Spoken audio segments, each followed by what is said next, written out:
स्वराज्य हा माझा जन्मसिद्ध हक्क आहे आणि तो मी मिळवणारच.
आपको मानवीय अधिकार और उसके मूल्य के बारे में कुछ पता है या नहीं?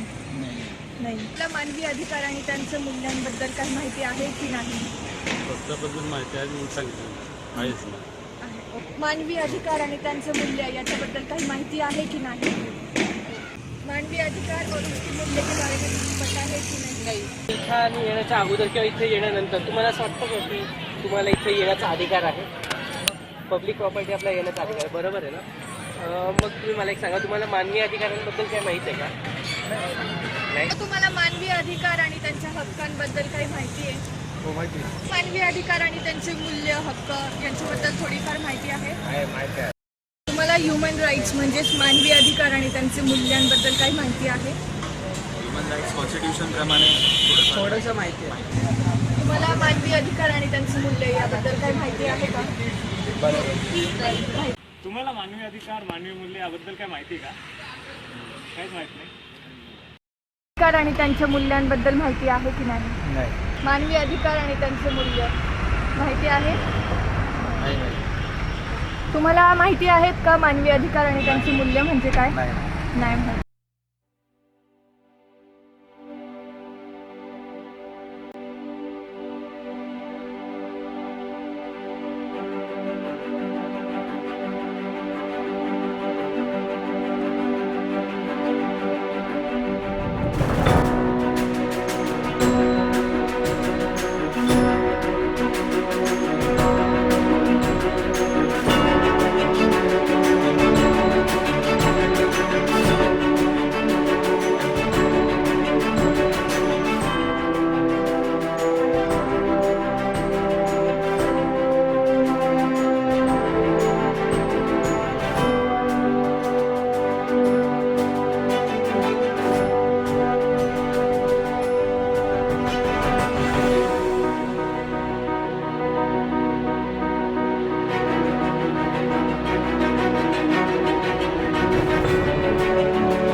तुमचे मानवी अधिकार हिरावून घेऊ शकत नाही.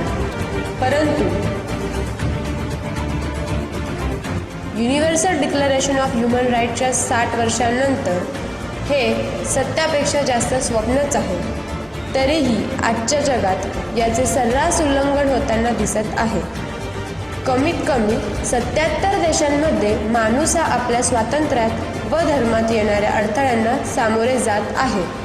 81 देशांमध्ये माणूस छळ आणि अपमानाला सामोरे जात आहे. कमीत कमी 54 देशांमध्ये माणूस आपल्या मूलभूत हक्कांसाठी लढत आहे. 2007 ब्राझील येथील पोलिसांनी 1260 निरपराध लोकांची हिंसात्मकरित्या हत्या केली, आत्तापर्यंतची सर्वात जास्त. या घटनेला अधिकृतरित्या ॲक्ट ऑफ रेझिस्टन्स म्हणण्यात आले आणि या झालेल्या घटनेवर कोणत्याही प्रकारचा गुन्हा दाखल करण्यात आलेला नाही आणि कमीत कमी चौकशी करण्यात आली. प्रत्येक व्यक्तीला स्वतंत्र जगण्याचा आणि सुरक्षित राहण्याचा अधिकार आहे. युगांडामध्ये भव्य संख्येने कॅम्प्स भरविण्यात आले. त्यात दर आठवड्याला 1,500 लोक हे मृत्युमुखी पडले. वर्ल्ड हेल्थ ऑर्गनायझेशननुसार 5 लाख माणसे कॅम्प्समध्ये मृत्युमुखी पडले. कोणालाही गुलामगिरीत ठेवू शकत नाही.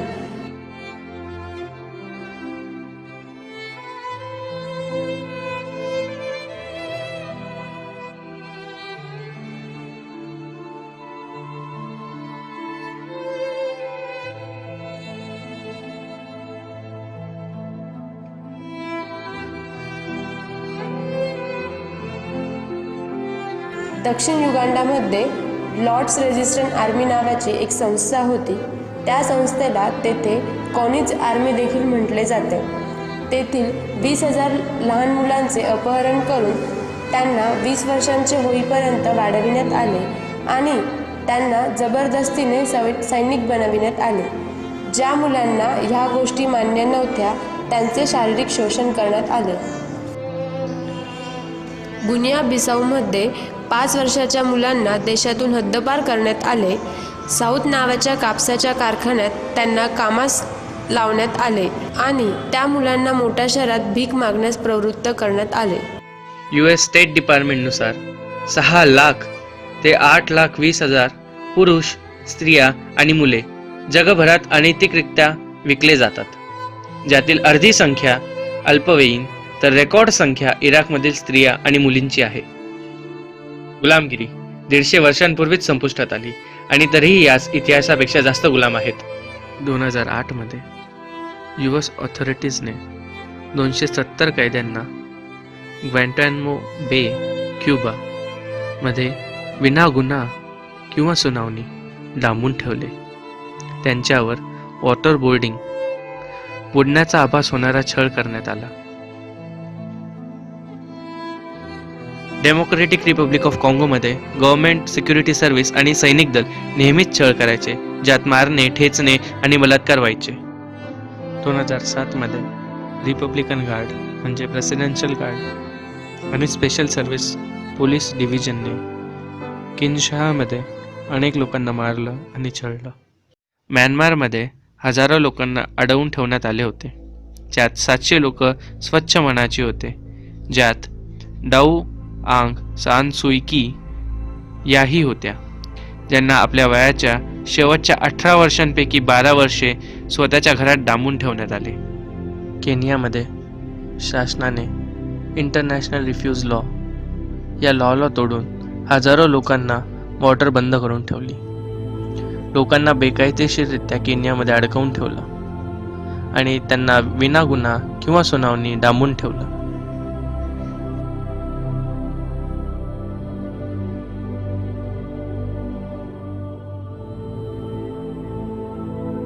म्यानमारमध्ये मेकुंनी एक शांततापूर्व रॅली काढली होती. त्या रॅलीला मिलिटरीवाल्यांनी अडवलं, त्यांची मारहाण केली, त्यांचा छळ केला, त्यांची घरे तोडली, त्यांची मंदिरे तोडली. इतकंच काय तर त्यांची प्रॉपर्टीही तोडली. त्यांच्या फॅमिलीलाही मारलं, त्यांच्या फॅमिलीची पिळवणूकही केली आणि इतकंच कमी होतं की काय त्यांना कैदही करून ठेवलं. कलम 13 देश सोडण्याचा आणि स्वदेशी परतण्याचा अधिकार. घटना कझाकिस्तानची. शासनाने हरे कृष्णाच्या 12 सदस्यांची घरे तोडली.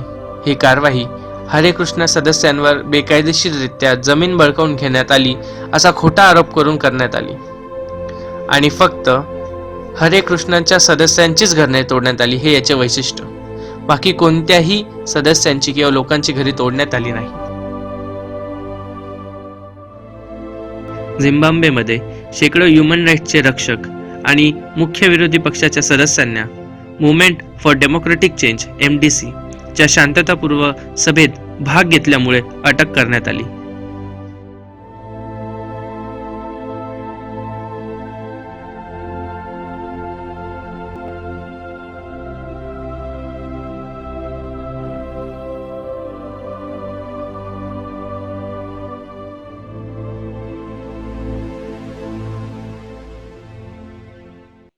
सुसंगती सदा घडो सुजन वाक्य कानी पडो कलंक मतीचा जडो विषय सर्वथा नावडो कदंद्री कमळी दडो मुरडिता हटाने अडो वियोग घडता रडो मन भव चरित्री जडो